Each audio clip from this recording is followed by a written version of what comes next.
I'm going to show you how to check your breakers. This is obviously our warehouse.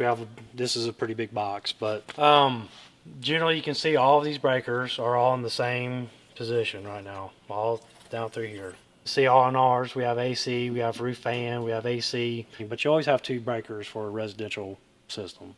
So for every system you'll have 2 breakers. These ones at the top are single pole. They just have 1 button.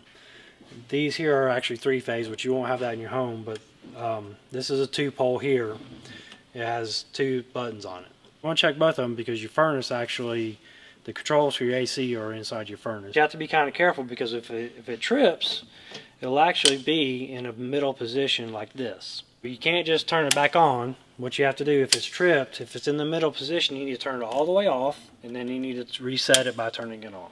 Now, if it immediately trips again and does that, you definitely need to give us a call. That means you have a short somewhere, so we need to come out and address that.